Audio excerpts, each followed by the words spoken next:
चलिए, देखिए हमारा ये यूपीपीसीएस के टेस्ट नंबर 4 का डिस्कशन हो रहा था और टेस्ट नंबर 4 के डिस्कशन का आज हमारा डे 3 है। डे 3 का यह हमारा लेक्चर नंबर 1 है। इसकी शुरुआत करेंगे हम क्वेश्चन नंबर 75 से, जो कि आप लोगों को करने के लिए दिया गया था।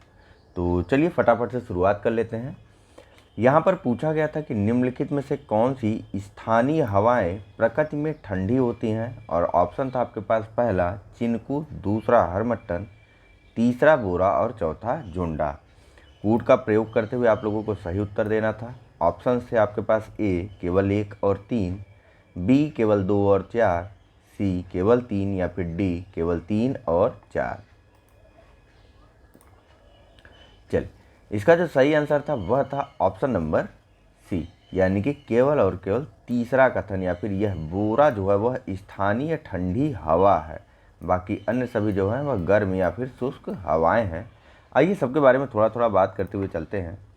देखिए, चिनकू जो है यह उत्तरी अमेरिका में चलने वाली हवा है, जो कि रॉकी पर्वत से, ठीक है, यहाँ पे जो रॉकी माउंटेन है यहाँ से या फिर रॉकी माउंटेन के पूर्वी ढलानों से नीचे की तरफ उतरती है और कनाडा और कोलोराडो तक चलती है। चिनकू का एक अन्य अर्थ होता है स्नो ईटर। क्या होता है? स्नो ईटर, ठीक है। यह एक गर्म और शुष्क हवा होती है जो जिसके कारण जो है कोलोराडो और कनाडा के क्षेत्र की जो बर्फ़ होती है वह पिघलने लगती है, और इस कारण जो है इसको स्नो ईटर या फिर बर्फ़ को खाने वाली भी या फिर हिमभक्षी भी बोला जाता है, ठीक है। और साथ ही साथ इस कारण जो है वहाँ पर जो बर्फ़ जमी रहती है, बर्फ़ के नीचे का मैदान जो है वह बाहर आ जाता है और उस पर अच्छी खासी घास भी उगने लगती है। इस कारण यह हवा जो है पशुपालन में भी सहायक है। कहाँ पर होती है चिनकू या फिर हिमबच्ची पवन? तो यह उतरती है रॉकी पर्वत के पूर्वी ढलानों से, उत्तरी अमेरिका के रॉकी पर्वत के पूर्वी ढलानों से कोलोराडो और कनाडा तक फैलती है, ठीक है। नेक्स्ट बात करें अगर यदि हम हरमट्टन की, तो हरमट्टन देखिए आपको सहारा डेजर्ट में उत्तर पूर्व और पूर्व पश्चिम की तरफ बहती हुई हवा को बोला जाता है। गर्म और शुष्क हवा होती है। यह कहाँ पर बहती है? तो सहारा मरुस्थल में उत्तर पूर्व और पूर्व से पश्चिम की तरफ बहने वाली यह हवा है, ठीक है। अफ्रीका के तट पर इस हवा हरमट्टन हवा के कारण अचानक से मौसम जो है वह ड्राई यानी कि शुष्क और सुहावना हो जाता है। इसी कारण अफ्रीका के गिनी तट पर इस हरमट्टन हवा को डॉक्टर हवा भी बोला जाता है। क्या बोला जाता है? डॉक्टर हवा। नेक्स्ट बात करें यदि बोरा की, तो यह देखिए यह काफ़ी ज़्यादा ठंडी हवा होती है जो कि उत्तर पूर्व से यानी कि इस दिशा से, ठीक है, उत्तर पूर्व से इटली, स्लोवानिया और साथ ही साथ क्रोएशिया के एड्रियाटिक तटों पर बहती है, ठीक है। क्रोएशिया के एड्रियाटिक क्षेत्र में बहती है यह बोरो नामक ठंडी हवा, ठीक है। और शीत ऋतु में यह उठती है हवा और बहुत ही ज़्यादा ठंडी होती है। हालांकि मैंने अनुभव नहीं किया है, लेकिन ऐसा पढ़ा है, ठीक है। और आमतौर पर इस हवा को एक अन्य उपनाम काटा बेटिक पवन के नाम से जाना जाता है। किसको? बोरा हवा को काटा बेटिक पवन के रूप में इसको जाना जाता है, ठीक है। पूर्व से यह पहाड़ों से उतरते हुए नीचे के मैदानी क्षेत्रों में बहती है। इटली, क्रोएशिया और स्लोवानिया के मैदानों की ओर बहती है और एड्रियाटिक क्षेत्र की ओर जाती है। ज़रा आप लोगों का आज का काम एड्रियाटिक सागर की लोकेशन और इससे सटे हुए देशों के नाम कमेंट करके आप लोग बताइएगा। नेक्स्ट बात करते हैं जुंडा की। तो जुंडा देखिए यह भी एक गर्म और शुष्क हवा है और अर्जेंटीना, कहाँ? दक्षिण अमेरिका के अर्जेंटीना चले जाइए, घुमाइए मैप में। तो अर्जेंटीना में एंडीज पर्वत के सहारे बहने वाली यह एक पवन है जो कि गर्म और शुष्क है, ठीक है। और किस दिशा में बहती है? तो पश्चिम की ओर यह पवन बहती है। नेक्स्ट बात करते हैं अगले प्रश्न की। कथन और कारण के रूप में यह प्रश्न दिया हुआ है। कथन इस प्रकार से है कि द्रविड़ क्रम की चट्टानें बड़ी मात्रा में भारत के प्रायद्वीपीय क्षेत्रों में पाई जाती हैं। कारण आर बताया जा रहा है कि द्रविड़ क्रम की चट्टानों में प्रचुर मात्रा में जीवाश्म पाए जाते हैं। कूट का प्रयोग करते हुए आपको सही उत्तर को चुनना है। ऑप्शन है आपके पास ए और आर दोनों सत्य है तथा आर ए का सही स्पष्टीकरण है। बी, ए और आर दोनों सत्य हैं तथा आर ए का सही स्पष्टीकरण नहीं है। सी, ए सत्य और आर असत्य है, या फिर डी ए असत्य और आर सत्य है। चलिए, इसका जो सही आंसर है वह है ऑप्शन नंबर डी। ठीक है, ए असत्य और आर सत्य। देखिए, द्रविड़ क्रम की चट्टानें जो है भारत के प्रायद्वीपीय क्षेत्रों में बिल्कुल भी नहीं पाई जाती हैं। ठीक है, बिल्कुल भी कहने का मतलब है कि प्रायद्वीपीय क्षेत्रों के दो प्रायद्वीपीय क्षेत्रों के कुछ भागों को छोड़ दें, जैसे कि जो उमरिया के निकट का खंड है वहाँ को छोड़ दें, तो इसके अलावा और कहीं पर भी प्रायद्वीपीय क्षेत्रों में द्रविड़ क्रम की चट्टानें नहीं पाई जाती। ठीक है, उमरिया क्षेत्र के अगर 2 खंडों को छोड़ दिया जाए, ठीक है, उमरिया क्षेत्र के 2 खंड है, उन खंडों को छोड़ दिया जाए तो हाँ, इसके अलावा और कहीं भी द्रविड़ क्रम की चट्टानें नहीं पाई जाती। ठीक है, इस चीज़ को अपने दिमाग में आप लोग बैठा लीजिए।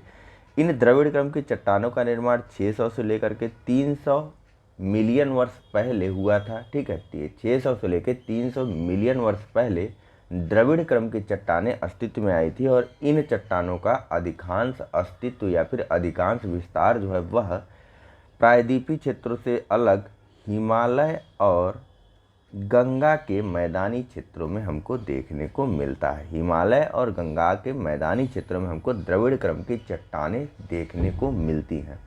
इस कारण से इस क्षेत्र या फिर द्रविड़ क्रम की चट्टानों में जो है प्रचुर मात्रा में जीवाश्म भी पाए जाते हैं, जबकि प्रायद्वीपीय क्षेत्रों के जो चट्टान या पठार है वहाँ पर जो है जीवाश्मों की संख्या न्यूनतम है। ठीक है, मतलब कि आप एक तरीके से कह सकते हैं उस क्षेत्र में प्रायद्वीपीय पठारों में जीवाश्म नहीं ही पाए जाते हैं, क्योंकि उनका निर्माण ज्वालामुखी के फैलाव के स्वरूप या फिर यूँ कहें तो बैसाल्टिक लावा के परिणाम स्वरूप प्रायद्वीपीय पठार का निर्माण हुआ है। ठीक है, फिलहाल हम लोग यहाँ बात कर रहे हैं द्रविड़ क्रम की चट्टानों की, जहाँ पर जीवाश्म जो है वह प्रचुर मात्रा में पाए जाते हैं, और यह द्रविड़ क्रम की चट्टानों का निर्माण 600 से 300 मिलियन वर्ष पूर्व के आसपास हुआ था, और यह चट्टान जो है हिमालय तथा गंगा के मैदानी क्षेत्रों में पाए जाते हैं। ठीक है, देखिए, कैम्ब्रियन, ओडोविसन, सिलुरियन, डिवोनियन और कार्बोनिफेरस युग की चट्टानों को द्रविड़ क्रम की चट्टानों में शामिल किया जाता है। लिख देता हूं मैं, कैम्ब्रियन,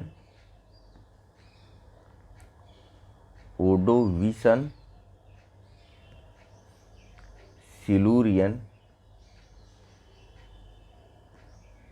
और डिवोनियन, और साथ ही साथ कार्बोनिफेरस। ठीक है, ध्यान कौन कौन सा रखना है, तो कार्बोनिफेरस, कैम्ब्रियन आप लोग और सिलुरियन आप लोग ध्यान रख लीजिएगा, वैसे पढ़ आप लोग सब लीजिएगा। नेक्स्ट बात करते हैं अगले प्रश्न की।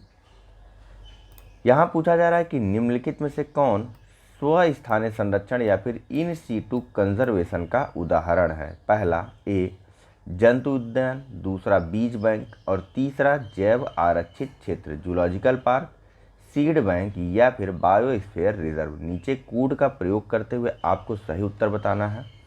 ऑप्शन है ए केवल 1 और 2, बी केवल 3, सी केवल 2 और 3, या डी 1, 2 और 3।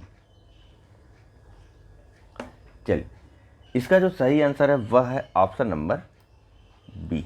ठीक है, केवल और केवल बायोस्फीयर रिजर्व जो है वह इन सीटू संरक्षण या फिर स्वस्थानीय संरक्षण का उदाहरण है। बाकी जूलॉजिकल पार्क और सीड बैंक में जो है इन सीटू प्रकार का संरक्षण नहीं किया। देखिए, पशुओं का संरक्षण जो है वह 2 प्रकार से किया जाता है। बायोडाइवर्सिटी का संरक्षण 2 प्रकार से किया जाता है। पशुओं नहीं, किसी का भी, पक्षी भी हो सकते हैं और पेड़ भी हो सकते हैं। ठीक है, तो सॉरी, 2 प्रकार से किया जाता है। एक को बोला जाता है बाह्य स्थानीय संरक्षण। इस बाह्य स्थानीय संरक्षण के अंतर्गत प्रजातियों को उनके प्राकृतिक आवास से बाहर रख करके संरक्षित किया जाता है। ठीक है, प्राकृतिक आवास से बाहर रख करके संरक्षित किया जाता है, और इसके उदाहरण आपको जंतु उद्यान, वनस्पति उद्यान पार्क या बीज बैंक आदि के रूप में देखे जा सकते हैं। ठीक है, दूसरा होता है स्वस्थानीय संरक्षण। इसमें वनस्पतियों और जीवों को उनके प्राकृतिक आवास के अंदर ही संरक्षित किया जाता है। ठीक है, तो इसके उदाहरण क्या होंगे, तो इसके उदाहरण है जैसे कि आपका नेशनल रिजर्व या फिर जो राष्ट्रीय उद्यान हो गया वह हो गया इसका उदाहरण, अभ्यारण्य हो गया वह इसका उदाहरण हो गया, बायोस्फीयर रिजर्व हो गया वह इस स्वस्थानीय संरक्षण का उदाहरण है, और इसके अलावा आरक्षित वन या संरक्षित वन और साथ ही साथ जो प्राकृतिक रिजर्व और आदि विभिन्न जो प्रकार हैं वे सभी जो है स्वस्थानीय संरक्षण के उदाहरण हैं, जहाँ पर भी वनस्पतियों और जीवों को उनके प्राकृतिक आवास में ही संरक्षित किया जाता है। ठीक है, नेक्स्ट यहाँ पूछा जा रहा है कि मर्केल सेल पालियोमा वायरस निम्नलिखित में से किस रोग का कारण बन सकता है? ऑप्शन है फेफड़े का कैंसर, बी पेट का कैंसर, सी प्रोस्टेट कैंसर या फिर डी त्वचा का कैंसर। MCPV, ठीक है, MCPV Merkel cell polyoma virus, MCPV, ध्यान रखिएगा आप लोग।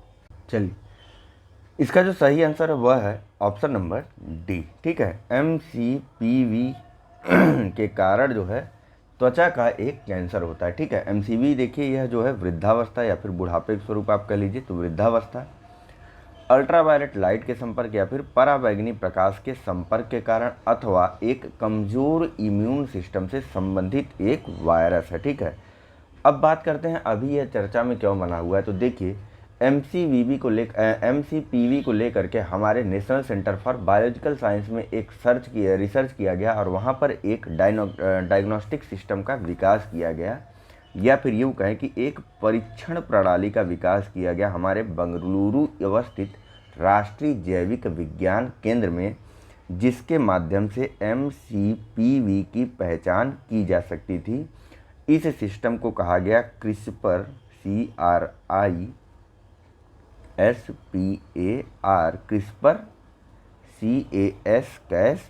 ठीक है, CRISPR-Cas12 इस सिस्टम को कहा गया और इसके माध्यम से जब MCPV से संक्रमित किसी ट्यूमर को टेस्ट किया जाता है तो वहाँ पर यदि वह ट्यूमर जो है MCPV से संक्रमित है या फिर उस ट्यूमर में MCPV वायरस है तो वह जो है फ्लूरोसेंट यानी कि प्रतिदीप्त उत्पन्न करता है, जिसको कहा जाता है कि एक लाइट लगी रहेगी और वह चमकने लगती है। ठीक है, तो इसी का विकास किया गया हमारे राष्ट्रीय जैविक विज्ञान केंद्र से, जो कि बेंगलुरु में स्थित है। ठीक है, एक अन्य चीज़ है, पराबैंगनी प्रकाश के संपर्क की तुलना में वायरस से होने वाला जो MCPV है वह ज़्यादा आक्रामक होता है और धीमी गति से बढ़ता है। ठीक है, ध्यान रखिएगा इसको। नेक्स्ट यहाँ पूछा जा रहा है कि वे कौन से माध्यम हैं जिनके द्वारा कर राजस्व में वृद्धि की जा सकती है? ए प्रत्यक्ष कर दरों में वृद्धि, बी कर आधार में वृद्धि, सी कर अनुपालन को लागू करना या डी उपरोक्त सभी। चलिए, आसान है, ऑप्शन नंबर डी इसका सही होगा। ठीक है, सभी सीधे सीधे यह प्रश्न बता रहे हैं एक दूसरे के बारे में। बात करते हैं अगले प्रश्न की। यहाँ पूछा जा रहा है कि नवंबर 2020 में केंद्रीय शिक्षा मंत्री ने महिलाओं के सशक्तिकरण के लिए एक पुरस्कार की शुरुआत की। इस पुरस्कार का नाम क्या है? ए गार्गी पुरस्कार, बी लीलावती पुरस्कार, सी कादम्बिनी पुरस्कार या डी सरोजनी पुरस्कार। चलिए, इसका सही आंसर है ऑप्शन नंबर बी। ठीक है, केंद्रीय शिक्षा मंत्री कौन है इस समय बताइए? रमेश पोखरियाल निशंक। इन्होंने जो है लीलावती पुरस्कार की शुरुआत की और यह पुरस्कार दिया जाएगा AICTE के माध्यम से, यानी कि अखिल भारतीय शिक्षा परिषद के माध्यम से। और इस पुरस्कार का उद्देश्य जो है सफाई, स्वच्छता, स्वास्थ्य, पोषण, साक्षरता, रोजगार आदि विभिन्न कार्यों में महिलाओं को जागरूक करने वाले व्यक्तियों या फिर महिलाओं को यह पुरस्कार दिया जाएगा। पुरस्कार की मुख्य थीम है वुमेन एम्पावरमेंट या फिर महिला सशक्तिकरण। बात करते हैं इसके विजेताओं की, तो प्रथम पुरस्कार विजेता को 1 लाख रुपए का पुरस्कार दिया जाएगा, द्वितीय नंबर के विजेता को दिया जाएगा 75,000 रुपये का पुरस्कार और तीसरे नंबर के विजेता को दिया जाएगा 50,000 रुपये का पुरस्कार। थोड़ी सी बात लीलावती के बारे में करते हैं। तो देखिए, लीलावती जो है 12वीं शताब्दी की एक मैथ की बुक थी, उसका नाम था और इसको लिखा गया था भास्कर जी के द्वारा। ठीक है, भास्कर द्वितीय ने इस लीलावती नामक पुस्तक की रचना की थी और लीलावती जो है वह भास्कर की पुत्री का नाम भी था। ठीक है, भास्कर द्वितीय की पुत्री का नाम लीलावती था। इन्होंने उन्हीं अपनी पुत्री के नाम पर ही लीलावती किताब लिखी थी। नेक्स्ट, हाल ही में केंद्रीय सामाजिक न्याय एवं अधिकारिता मंत्री यानी कि union minister of social justice and empowerment द्वारा गुजरात में गरिमा गृह का वर्चुअल उद्घाटन किया गया, जो एक आश्रय गृह है। ए, निराश्रित महिलाओं के लिए, बी, वृद्धों के लिए, सी, गृहविहीन प्रवासी मजदूरों के लिए, या डी, ट्रांसजेंडर व्यक्तियों के लिए। चलिए, इसका जो सही आंसर है वह है ऑप्शन नंबर डी, ट्रांसजेंडर व्यक्तियों के लिए जो है हमारे जो union minister of social justice and empowerment हैं थावरचंद गहलोत जी, उनके द्वारा जो है गुजरात के वडोदरा में गरिमा गृह नामक एक आश्रय स्थल का उद्घाटन किया गया। अभी यह गरिमा गृह आश्रय स्थल जो है यह पायलट प्रोजेक्ट में है और अपने इसी पायलट प्रोजेक्ट में यह जो है देश के लगभग 12 शहरों में इस गरिमा गृह की स्थापना, या फिर यूँ कहें कि विभिन्न शहरों में गरिमा गृह की स्थापना की जाएगी, जिसमें प्रमुख रूप से दिल्ली, मुंबई, चेन्नई, पटना, कोलकाता, जयपुर, रायपुर, भुवनेश्वर और मणिपुर जैसे शहर हैं। हालांकि अभी यह जो है पायलट प्रोजेक्ट पे चलाई जाने वाली एक योजना है। यहाँ पर उन ट्रांसजेंडर व्यक्तियों को रखा जाएगा जिनको उनके घर वालों ने अपना घर छोड़ने के लिए मजबूर कर दिया, और साथ ही साथ या फिर जिन्होंने किन्हीं कारणोंवश अपने परिवार का त्याग कर दिया। लगभग एक गरिमा गृह में 25 ट्रांसजेंडर व्यक्ति रह सकते हैं और इन सभी को ट्रांसजेंडर समुदाय के संगठनों से जोड़ा जाएगा ताकि ये सभी जो है अपना कौशल विकास कर सके और साथ ही साथ आजीविका के अवसरों को प्राप्त कर सके। ठीक है, चलिए 31 मार्च 2020 तक और अन्य 2020 कह रहा हूँ मैं, 31 मार्च 2021 की डेडलाइन निर्धारित की गई है। जो विभिन्न शहरों को मैंने नाम लिए उन शहरों में ऐसे गरिमा गृह बनाए जाने के लिए नाम मैं लिख देता हूँ आप लोगों के लिए। दिल्ली, मुंबई, वैसे इतना नाम ध्यान नहीं रखना है, दिल्ली, मुंबई, चेन्नई, पटना जान लीजिए। एक नॉर्थ ईस्ट का शहर है मणिपुर, उसको जान लीजिए। ठीक है, चलिए बात करते हैं अगले प्रश्न की। यहाँ पूछा जा रहा है कि कथन और कारण के रूप में यह प्रश्न है। ठीक है, कथन ए है कि राज्यपाल की अध्यादेश जारी करने की शक्ति एक विवेकाधीन शक्ति है। कारण आर बताया जा रहा है कि 42वें संवैधानिक संशोधन 1976 के पश्चात मंत्रिस्तरीय सलाह को राष्ट्रपति के लिए बाध्यकारी बनाया गया है, परंतु राज्यपाल के संबंध में ऐसा कोई प्रावधान नहीं किया गया। नीचे कूट का प्रयोग करते हुए आपको सही उत्तर को चुनना है। ऑप्शन है आपके पास ए और आर दोनों सही हैं, एवं आर कथन ए की सही व्याख्या करता है। बी, ए तथा आर दोनों सत्य हैं परंतु आर कथन ए की सही व्याख्या नहीं करता है। सी, ए और आर दोनों गलत हैं। बी, ए गलत किंतु आर सत्य है। तो जल्दी से बताइए, कथन और कारण देख लीजिए एक बार फिर से। चलिए, इसका जो सही आंसर है वह है ऑप्शन नंबर डी, ए गलत है किंतु आर सही है। ठीक है, राज्यपाल की अध्यादेश की शक्ति जारी करने की शक्ति जो है वह विवेकाधीन शक्ति नहीं है। जब विधानसभा विश्रांति काल अवस्था में रहता है उस समय मंत्रिपरिषद राज्यपाल को सलाह देती है और उसी सलाह के आधार पर राज्यपाल अध्यादेश जारी करता है। राज्यपाल के अध्यादेश देने की शक्ति जो है हमारे कॉन्स्टिट्यूशन के आर्टिकल नंबर 213 में दिया गया है। ठीक है, बात करें अगले दूसरे और कारण आर की, तो देखिए कारण आर जो है यह बिल्कुल सही है। 42वें संविधान संशोधन के माध्यम से राष्ट्रपति के लिए यह बाध्यकारी बनाया गया था कि वह मंत्री स्तरीय सलाह को माने, लेकिन राज्यपाल के संबंध में इस प्रकार का कोई भी प्रावधान नहीं किया गया था। चलिए थोड़ा सा बात करते हैं राज्यपाल के संवैधानिक विवेकाधिकार के बारे में। ठीक है, विवेकाधीन शक्ति के बारे में बात करते हैं राज्यपाल के। तो सबसे पहले आता है आर्टिकल 200, जहां पर वह किसी भी विधेयक को राष्ट्रपति के विचार के लिए अपने पास रख सकता है। दूसरे नंबर पर आप बात कर लीजिए आर्टिकल नंबर 356 को, यानी कि राज्य में राष्ट्रपति शासन के लगाने के संदर्भ में। तीसरे नंबर पर आप देख लीजिए निकटवर्ती जो केंद्र शासित प्रदेश हैं उसके प्रशासक के रूप में अपने कर्तव्यों के निर्वहन के लिए उसको किसी भी प्रकार के मंत्री स्तरीय सलाह की आवश्यकता नहीं होती है। चौथे नंबर पर देख लीजिए जो AMTM अपने प्रदेश हैं, असम, मेघालय, बताइए असम, मेघालय, त्रिपुरा और मिजोरम। ठीक है, AMTM, यहाँ पर स्वायत्त जो जनजातीय जिला परिषदों की स्थापना की जाती है ना, स्वायत्त जो जनजातीय जिला परिषदों की स्थापना की जाती है, जनजातीय जिला परिषदों की स्थापना की जाती है, इनको वित्त के आवंटन के लिए या फिर जो इनके यहाँ पर जो उत्खनन किया गया, यहाँ पर जो इन क्षेत्रों में जो खनिजों का उत्खनन किया गया या जो खनिज निकाले गए, वहाँ से रॉयल्टी के रूप में सरकार द्वारा देय राशि का निर्धारण करने के लिए, मतलब जो स्वायत्त जिला क्षेत्र है वहाँ से अगर मान लीजिए कि आम तोड़ लिए गए, ठीक है, सिंपल मान लीजिए कि आम तोड़े गए, तो इस आम में इस क्षेत्र का कितना हिस्सा होगा यह राज्यपाल डिसाइड कर देगा और राज्य सरकार को वह हिस्सा उस स्वायत्त जिला परिषद को देना होगा, ठीक है।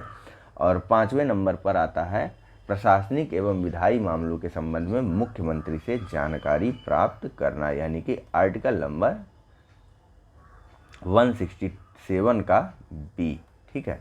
यह आर्टिकल नंबर 167 के बी के अनुसार जो है राज्यपाल मुख्यमंत्री से कभी भी प्रशासनिक और विधायिक मामलों के संबंध में जानकारी मांग सकता है, ठीक है।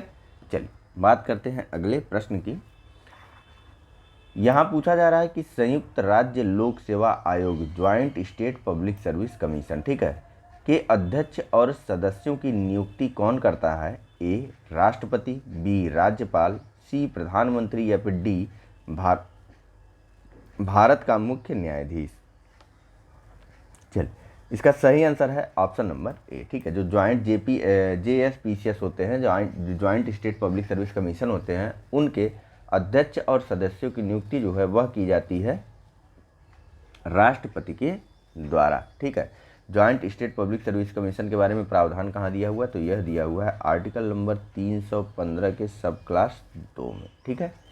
और यह किस प्रकार से बनाया जाता है? तो दो या दो से अधिक राज्यों के विधानमंडलों द्वारा पारित होने के बाद कि भैया हम अपने लिए जो है 2 से अधिक या फिर हम दोनों लोग मिल करके अपने लिए एक joint state public service commission का गठन करना चाहते हैं, इस संबंध में हमने यह विधि पारित कर दी है, तो कृपया आप हमारे लिए ऐसा कीजिए।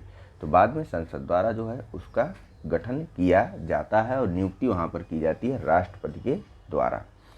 नेक्स्ट बात करते हैं अगले प्रश्न की। तो पूछा जा रहा है कि प्राचीन भारत में निम्नलिखित विदेशी आक्रांताओं का सही कालानुक्रम क्या है? ए कुषाण शक यूनानी, बी यूनानी कुषाण शक, सी कुषाण यूनानी शक, डी यूनानी शक कुषाण। चलिए इसका सही आंसर है ऑप्शन नंबर डी। प्राचीन भारत में सबसे पहले विदेशी आक्रांताओं में यूनानी आए थे 326 ईसा पूर्व के आसपास। उसके बाद शक आए थे, शकों में सीथियन आया था जो कि 1ली शताब्दी ईसा पूर्व में भारत आया था आक्रमण करने के लिए। और उसके बाद आते हैं कुषाण जो कि 1ली सदी ईस्वी में, 1ली शताब्दी ईस्वी में आए थे, ठीक है। नेक्स्ट बात करते हैं अगले प्रश्न की।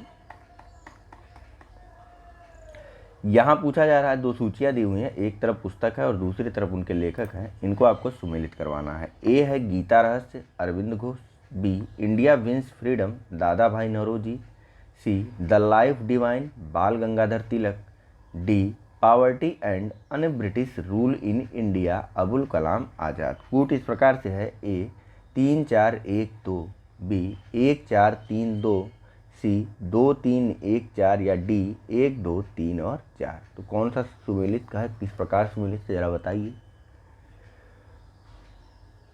चलिए इसका जो सही आंसर है वह है ऑप्शन नंबर ए, ठीक है। देखिए गीता रहस्य लिखा गया था बाल गंगाधर तिलक जी के द्वारा, कहाँ पर? तो मांडले जेल में इन्होंने मराठी भाषा में गीता रहस्य की रचना की थी।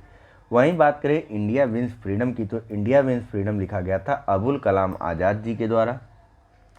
नेक्स्ट आगे बात करें द लाइफ डिवाइन की, तो द लाइफ डिवाइन लिखी गई थी अरविंद घोष के द्वारा, और अरविंद घोष ने अन्य कई पुस्तकें लिखी जैसे कि the ideal of human unity, essays on Gita. देखिए गीता रहस्य लिखा था गीता रहस्य लिखा था आपका बाल गंगाधर तिलक ने, लेकिन एसेज ऑन गीता या फिर गीता पर निबंध जो है यह लिखा था अरविंदो घोष ने। इसके अलावा the ideal of human unity और द लाइफ डिवाइन आप लोग यहाँ पर देख ही रहे हैं। बात करें सबसे अंतिम, तो poverty and un British rule in India को लिखा गया था इसके द्वारा, बताइए। एक ही ऑप्शन तो हमारे पास बचता है यहाँ पर, यह लिखा गया था दादा भाई नौरोजी जी के द्वारा। ठीक है, फिर से बता दे रहा हूँ, देखिए गीता रहस्य लिखा गया था बाल गंगाधर तिलक के द्वारा। इंडिया विंस फ्रीडम लिखा गया अबुल कलाम आज़ाद के द्वारा। द लाइफ डिवाइन लिखा गया अरविंदो घोष के द्वारा। और सबसे अंत में poverty and un British rule in India लिखा गया था दादा भाई नौरोजी जी के द्वारा। बात करते हैं अगले प्रश्न की। यहाँ पूछा जा रहा है कि भारत में उष्णकटिबंधीय सदाबहार एवं अर्ध सदाबहार वन कहाँ पाए जाते हैं। ऑप्शन है ट्रॉपिकल एवरग्रीन और सेमी एवरग्रीन फॉरेस्ट। ऑप्शन है आपका ए पश्चिमी घाट, बी उत्तर पूर्वी क्षेत्र की पहाड़ियाँ, सी अंडमान और निकोबार द्वीप समूह, या फिर डी उपर्युक्त सभी। चलिए, इसका सही आंसर है ऑप्शन नंबर डी। सभी के सभी क्षेत्रों में आपको जो है ट्रॉपिकल एवरग्रीन और सेमी एवरग्रीन फॉरेस्ट देखने को मिलते हैं, चाहे वह पश्चिमी घाटों या फिर उत्तर पूर्व के पहाड़ी क्षेत्र हों अथवा अंडमान निकोबार द्वीप समूह हैं। थोड़ा सा बात करते हैं उष्णकटिबंधीय सदाबहार वनों के बारे में। तो देखिए, उष्णकटिबंधीय सदाबहार वन जो है यह 200 सेंटीमीटर से अधिक की वर्षा वाले क्षेत्रों में पाए जाते हैं। औसत वार्षिक तापमान उन क्षेत्रों का 22 डिग्री सेल्सियस होता है। और इन वनों में पाए जाने वाले इन वनों में पाए जाने वाले जो वृक्ष होते हैं वह पूरी तरीके से स्तरीकृत होते हैं, या फिर यूँ कह लीजिए कि यहाँ के वन जो है वह स्तरीकृत होते हैं। स्तरीकृत कहने का मतलब है कि नीचे छोटी छोटी झाड़ियाँ होती हैं, उसके ऊपर उनसे बड़ी झाड़ियाँ होती हैं, उसके ऊपर उनसे छोटे पेड़ होते हैं और बाकी में और बड़े बड़े और लंबे लंबे वृक्ष भी होते हैं। कुछ प्रमुख वृक्षों की बात करें तो उष्णकटिबंधीय सदाबहार वनों में आपको शीशम, महोगनी और इसके अलावा एनी और आगुनस के भी वृक्ष देखने को मिल जाएंगे। एनी और आगुनस के भी वृक्ष आपको सदाबहार वनों में उष्णकटिबंधीय सदाबहार वनों में देखने को मिलते हैं। नेक्स्ट थोड़ी सी बात अगर अर्ध सदाबहार वनों के बारे में या फिर सेमी एवरग्रीन फॉरेस्ट के बारे में बात करें तो यहाँ का वार्षिक वर्षण जो है यह 100 से 200 सेंटीमीटर के बीच होता है। ठीक है, ट्रॉपिकल वाले का 200 से अधिक होता है, 200 सेंटीमीटर से ज़्यादा की वर्षा होती है। ठीक है, तो 100 से 200 सेंटीमीटर के मध्य वर्षा होती है अर्ध सदाबहार वनों में। और कुछ प्रमुख अगर वृक्षों की बात करें तो सफ़ेद देवदार, ठीक है, सफ़ेद देवदार, कैल,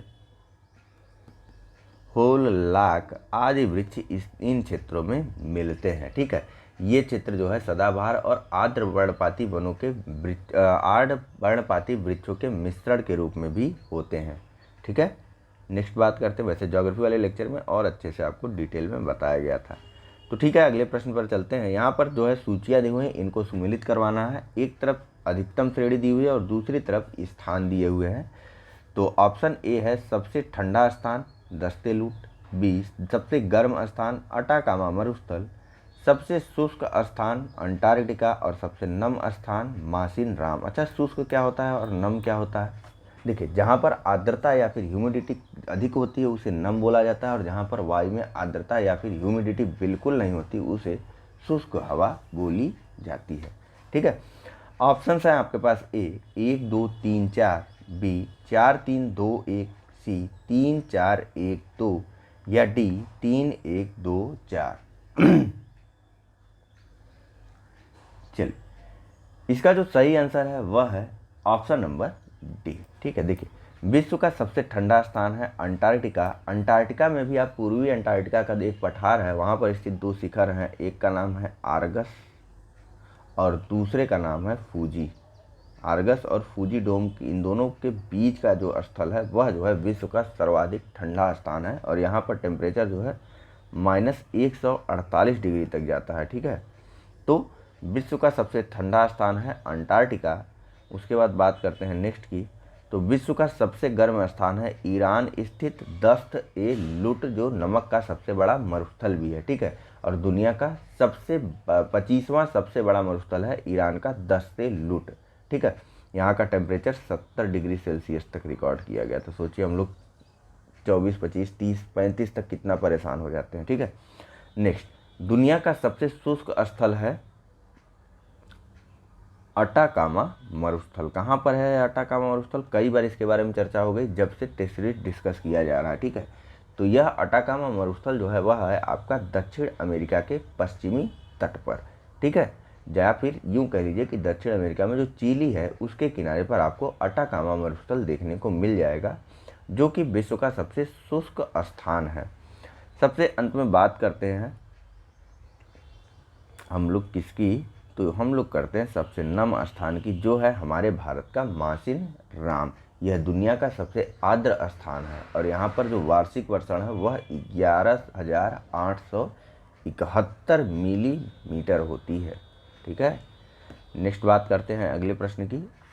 यहाँ पर पूछा जा रहा है कि वैश्विक पर्यावरण सुविधा या फिर ग्लोबल इन्वायरमेंट फैसिलिटी के संबंध में निम्नलिखित कथनों पर विचार कीजिए। GEF आप लोगों ने सुना होगा, ठीक है। यहाँ पर आप लोगों के लिए प्रश्न है कि GEF कब अस्तित्व में आया था या फिर किस प्रोटोकॉल के बाद GEF अस्तित्व में आया था। कथन है फिलहाल जैव विविधता पर सम्मेलन और जलवायु परिवर्तन पर संयुक्त राष्ट्र फ्रेमवर्क कन्वेंशन या फिर UNFCCC के लिए एक फंडिंग संगठन के रूप में GEF कार्य करता है। दूसरा, GEF पर्यावरणीय मुद्दों पर वैज्ञानिक अनुसंधान का भी कार्य करता है। आपको उपर्युक्त कथनों में से कौन सा सही है यह बताना है। ऑप्शन है आपके पास A केवल 1, B केवल 2, C 1 और 2 दोनों, या D न तो 1 न ही 2। थोड़ा और जल्दी जल्दी चलने का प्रयास करते हैं हम लोग। चल, इसका जो सही आंसर है वह है ऑप्शन नंबर A, ठीक है।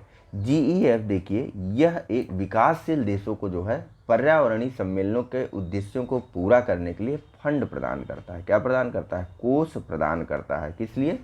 तो जो अंतर्राष्ट्रीय सम्मेलन होते हैं जैसे कि CBD हो गया, UNFCCC हो गया, स्टॉकहोम का POP सम्मेलन हो गया, या फिर जो UNCCD या फिर अंतर्राष्ट्रीय संयुक्त मरुस्थलीकरण रोकथाम अभिसमय हो गया, या फिर पारे पर मीना माता सम्मेलन हो गया, तो इन सब पर कार्य करने के लिए फंड प्रदान किया जाता है GEF के माध्यम से।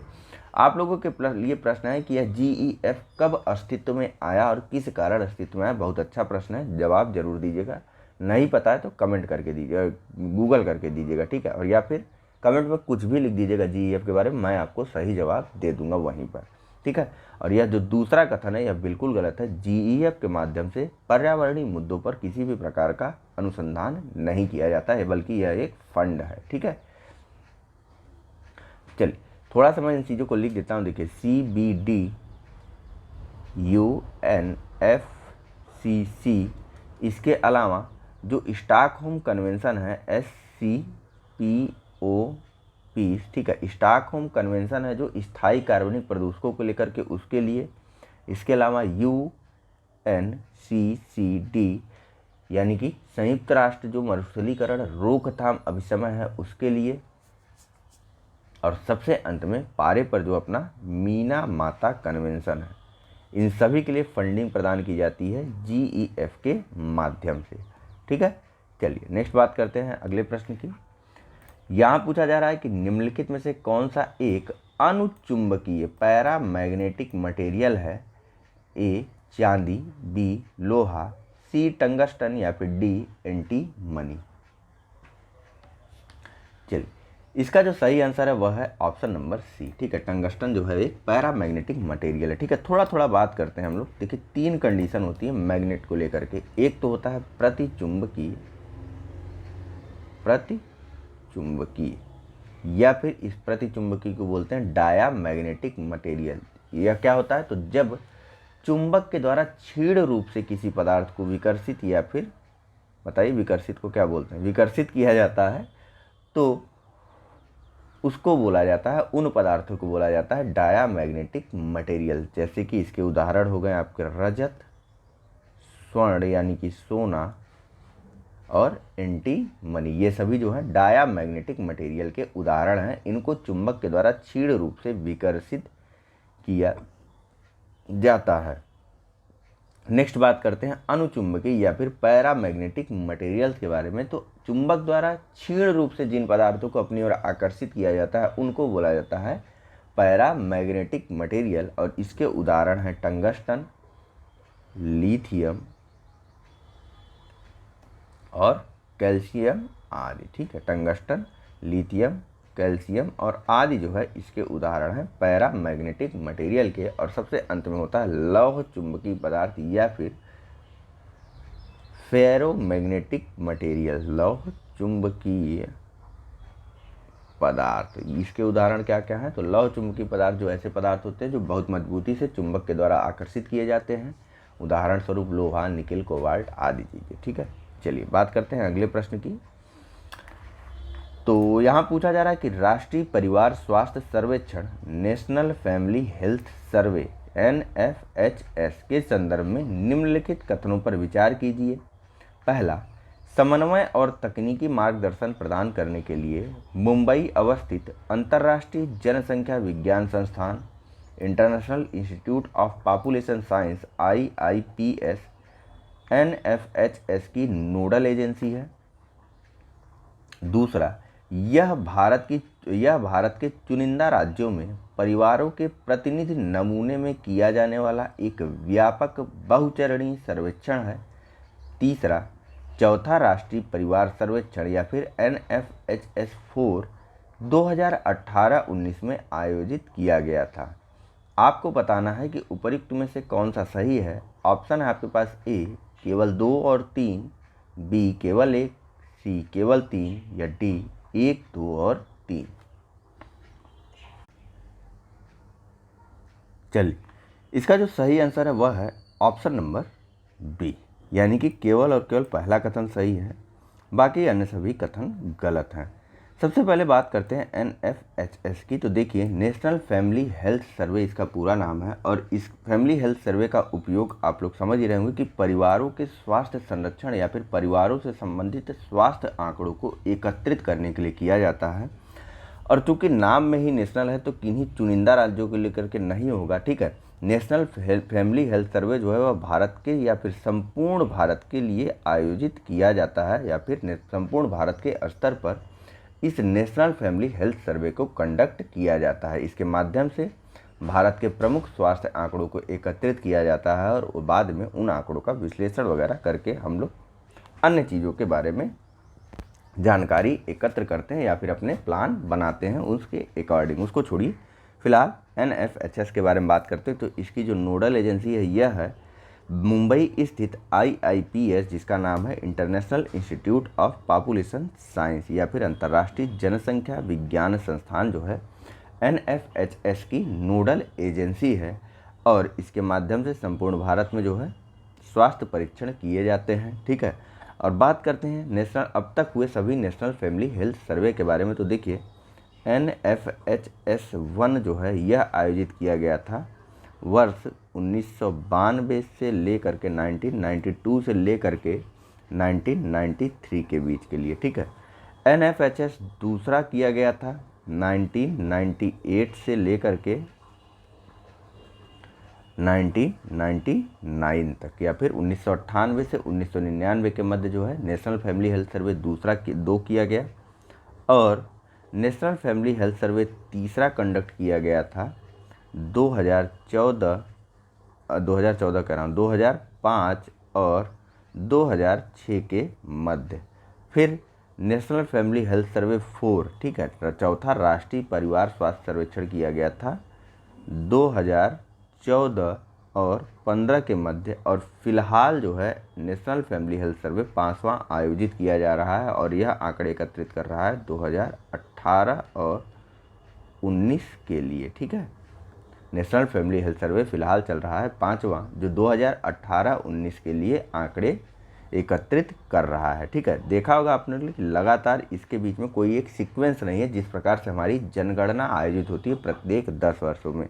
पहली बार यह 92 से 93 में आयोजित की गई थी, उसके बाद यह चली गई 98-99 में, 98-99 के बाद सीधा 2005-06 में, 5-6 के बाद सीधे 10 साल बाद यह 2014-15 में आयोजित की गई। फिलहाल 2018-19 में नेशनल फैमिली हेल्थ सर्वे का एकत्रण या फिर सर्वे को कंडक्ट किया जा रहा है। ठीक है, नेक्स्ट बात करते हैं अगले प्रश्न की। यहाँ पूछा जा रहा है कि giant metre wave radio telescope वेधशाला, giant metre radio telescope observatory, short में इसको बोलते हैं GMRTO। ठीक है, GMRTO जिसे प्रतिष्ठित IEEE माइलस्टोन स्टेटस प्रदान किया गया, कहाँ स्थित है? A Ladakh, B Gwalior, C Pune या फिर D गंगटोक।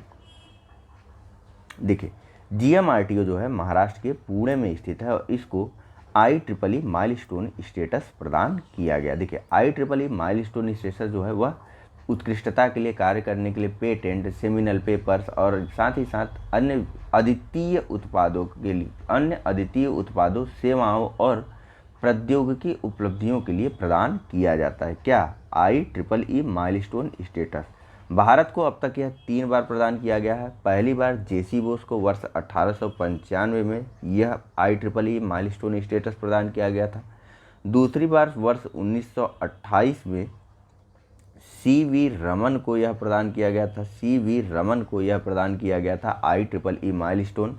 जेसी बोस को तो यह प्रदान किया गया था, जो जगदीश चंद्र बोस थे उनको जो है बेतार संचार या फिर वायरलेस कम्युनिकेशन का जनक भी माना जाता है। ठीक है, फिलहाल यहाँ पर हम लोग बात करते हैं GMRTO यानी कि giant metre wave radio telescope वेधशाला की। तो देखिए भैया, इस रेडियो टेलीस्कोप वेधशाला का निर्माण किया गया था वर्ष 1984 से 96 के बीच में। एक वैज्ञानिक हैं जिनका नाम है गोविंद स्वरूप, इनके निर्देशन में इस GMRTO का निर्माण किया गया था। ठीक है, यह GMRTO निर्माण जो है यह 30 छोटे छोटे टेलीस्कोपों का एक समूह है, या फिर यूँ कह लें कि 30 टेलीस्कोपों को मिला करके एक टेलीस्कोप बनाया गया, जिसको बोला गया giant metre wave radio telescope observatory. इसको बनाने का उद्देश्य यह था कि जो प्रीमोर्डियल न्यूट्रल हाइड्रोजन क्लाउड्स हैं वे उनका अध्ययन करना, या फिर जो तटस्थ हाइड्रोजन बादल हैं उनसे उत्पन्न होने वाले विकिरणों की खोज करना, और इसके माध्यम से यह बताना कि ब्रह्मांड में आकाशगंगा गठन के युग को निर्धारित किस प्रकार से, ब्रह्मांड में आकाशगंगा का गठन कब निर्धारित हुआ था। ठीक है, इसका अध्ययन करने के लिए GMRTO का निर्माण किया गया था। और हाल ही में फरवरी 2020 में, हाल ही में नहीं, पिछले वर्ष फरवरी 2020 में इस टेलीस्कोप ने ब्रह्मांड के इतिहास के सबसे बड़े विस्फोट को देखने में मदद की थी, जिसका नाम रखा गया था ओफ्यूकस सुपर क्लस्टर विस्फोट। क्या नाम था? विस्फोट होगा ना, ओफ्यूकस सुपर क्लस्टर विस्फोट। फरवरी 2020 में यह घटना घटी थी, ब्रह्मांड के इतिहास की सबसे बड़े विस्फोटक घटना थी यह। यहाँ पूछा जा रहा है कि निम्नलिखित में से कौन से देश 123 समझौते के भागीदार हैं? A भारत और USA, B UK और फ्रांस, C कनाडा और USA, या फिर D भारत और रूस। चलिए, इसका जो सही आंसर है वह है ऑप्शन नंबर A। ठीक है, भारत और USA जो है 1, 2, 3 समझौते के पार्टनरशिप या फिर 123 एग्रीमेंट के जो है भागीदार देश हैं। यह 123 एग्रीमेंट जो है भारत और अमेरिका के बीच जो न्यूक्लियर डील हुई थी, इसी को आगे 10 वर्षों के लिए बढ़ाने के लिए फिर से साइन किया गया था। ठीक है, आगे 10 वर्षों के लिए इंडिया न्यूक्लियर डील को आगे बढ़ा दिया गया और इसी को बोला गया 123 एग्रीमेंट। ठीक है, देखिए यह एग्रीमेंट जो साइन हुआ था ना, यह एक अच्छी जगह पे साइन हुआ था। इसका नाम आप लोगों को याद रखना है GCNEP, जिसका पूरा नाम है world nuclear energy partnership centre. ठीक है, global centre for nuclear energy partnership में हस्ताक्षर किए गए, जो कि हरियाणा के बहादुरगढ़ तहसील के खेरी जासौर गांव में स्थित विश्व का पहला परमाणु ऊर्जा साझेदार केंद्र है। यह GCNEP कहाँ पर है? तो हमारे हरियाणा में है। ठीक है, हरियाणा के बहादुर, इतना जानना जरूरी नहीं हरियाणा के किस तहसील में, अगर आप पर्टिकुलर हरियाणा PCS का पेपर नहीं दे रहे हैं तो। कहाँ पर हस्ताक्षर हुआ था? तो global centre for nuclear energy partnership, और यह जो है global energy for nuclear energy partnership जो है यह विश्व का पहला परमाणु ऊर्जा साझेदारी केंद्र है। ठीक है, नेक्स्ट बात करते हैं अगले प्रश्न की। तो यहाँ पूछा जा रहा है कि निम्नलिखित समितियों में से किसने पंचायती राज संस्थाओं में महिलाओं हेतु सीटें आरक्षित करने की सिफारिश की थी? ऑप्शन पहला थुंगन समिति, दूसरा LM सिंघवी समिति, तीसरा GVK राव समिति, या चौथा गाडगिल समिति। कूट का प्रयोग करते हुए आपको सही उत्तर चुनना है। ऑप्शन है A केवल 1 और 2, B केवल 1 और 4, सी केवल 2 और 4 या फिर डी 1, 2 और 3। बताइए कौन सा सही है। महिलाओं को पंचायतों में महिलाओं के लिए सीटें आरक्षित करने हेतु किन किन समितियों ने सिफारिश किया था। चलिए, इसका सही आंसर है ऑप्शन नंबर डी। ठीक है, थुंगन समिति और गाडगिल समिति द्वारा पंचायतों में महिलाओं हेतु सीटों को आरक्षित करने की सिफारिश की गई थी, जिसमें पीके थुंगन कमेटी ने जो है पंचायत के तीनों स्तरों में जनसंख्या के आधार पर सीटों को आरक्षित करने का सुझाव दिया था। ठीक है, पंचायत के तीनों स्तरों पर जनसंख्या के आधार पर पीके थुंगन समिति द्वारा सीटों को आरक्षित करने का सुझाव दिया गया था और इसमें महिलाओं के लिए भी सीटों के आरक्षण की बात कही गई थी। वहीं बात करें अगर गाडगिल समिति की, तो यह समिति जो है नीति एवं कार्यक्रमों के लिए गठित की गई। सबसे पहले यह जान लीजिए। और इस समिति ने यानी कि गाडगिल समिति ने पंचायती राज संस्थाओं में SC, ST और साथ ही साथ महिलाओं के लिए भी सीटों के आरक्षित करने की सिफारिश की थी। ठीक है, नेक्स्ट बात करते हैं अगले प्रश्न की। यहाँ पूछा जा रहा है कि शूद्रक द्वारा रचित मृच्छकटिकम नामक कृति की विषय वस्तु क्या है। ए, एक धनी व्यापारी और गणिका का प्रेम प्रसंग। बी, एक गुप्त शासक और कामरूप की राजकुमारी का प्रेम प्रसंग। सी, पश्चिमी भारत के शक क्षत्रपों पर चंद्रगुप्त द्वितीय की जीत। डी, समुद्रगुप्त के सैन्य अभियान एवं वीरोचित कार्य। चलिए, इसका जो सही आंसर है वह है ऑप्शन नंबर बी पे लग गया, ऑप्शन नंबर ए है इसका। ठीक है, एक धनी व्यापारी और एक गणिका, यानी कि जो गणिका थी उसका नाम था बसंत सेना और जो धनी व्यापारी था वह था चारुदत्त। चारुदत्त नामक एक ब्राह्मण व्यापारी था वह। ठीक है, चारुदत्त और बसंत सेना की प्रेम कहानी का वर्णन किया गया है शूद्रक द्वारा रचित मृच्छकटिकम में। और मृच्छकटिकम का शाब्दिक अर्थ होता है मिट्टी की गाड़ी। ठीक है, मृच्छकटिकम का शाब्दिक अर्थ होता है मिट्टी की गाड़ी और इसमें इसकी रचना की गई थी शूद्रक के द्वारा। और इसमें बसंत सेना नामक एक गणिका और चारुदत्त नामक एक ब्राह्मण व्यापारी के प्रेम प्रसंग का वर्णन किया गया था। यह पुस्तक जो है वह शूद्रक के द्वारा गुप्त काल में लिखी गई थी और इसके माध्यम से हमको गुप्त काल में शूद्र अधिकारियों के बारे में और साथ ही साथ गुप्त काल में हुए कुछ परिवर्तनों के बारे में और साथ ही साथ उज्जैनी में स्थित शूद्र अधिकारियों के बारे में भी जानकारी मिलती है। इससे पता यह चलता है कि जो शूद्र थे उनकी अवस्था जो है कुछ न कुछ उन्नत हुई थी गुप्त काल में। ठीक है, नेक्स्ट बात करते हैं अगले प्रश्न की। पूछा जा रहा है कि तुलसीदास के संबंध में निम्नलिखित कथनों में से कौन सा सही नहीं है। ऑप्शन है ए, वे अकबर और जहांगीर के समकालीन थे। बी, उन्होंने संस्कृत भाषा में रामचरितमानस लिखा। सी, अबुल फजल के आइन ए अकबरी में इनका उल्लेख मिलता है। और सबसे अंत में डी, कि वे दरबारी कवि नहीं थे। बताइए इनमें से कौन सा तुलसीदास जी के संबंध में सही नहीं है।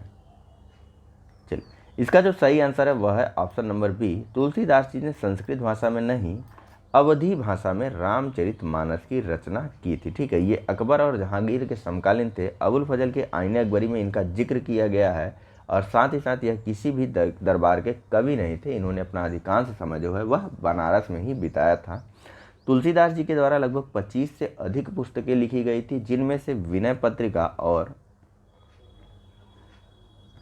रामचरितमानस सर्वाधिक प्रसिद्ध है। ठीक है, नेक्स्ट बात करते हैं अगले प्रश्न की। यहाँ पूछा जा रहा है कि भारत में पाए जाने वाले मैंग्रोव वनों के बारे में निम्नलिखित कथनों पर विचार कीजिए। पहला, ये दुनिया के केवल उष्णकटिबंधीय और उपोष्णकटिबंधीय क्षेत्रों में उग सकते हैं। दूसरा, गूदेदार पत्तियां, धसारंध्र, वायवी श्वसन जड़ें, जरायुजता, अवस्तंभ मूल और बट्रेस रूट्स इसकी विशेषताएं हैं। तीसरा, भारत में पश्चिम बंगाल में मैंग्रोव का सर्वाधिक आवरण है। उसके बाद अंडमान और निकोबार द्वीप समूह में है। नीचे कूट का प्रयोग करते हुए आपको सही आंसर देना है। ऑप्शन है आपके पास ए, 1, 2 और 3। बी, केवल 2 और 3। सी, केवल 2 या फिर डी, केवल 1 और 2। तो फिलहाल इस लेक्चर को यहीं रहने देते हैं, यह प्रश्न आप लोगों को करने के लिए है। चलिए, thank you very much for discussion. Channel को लाइक, सब्सक्राइब और शेयर करना मत भूलिएगा। धन्यवाद।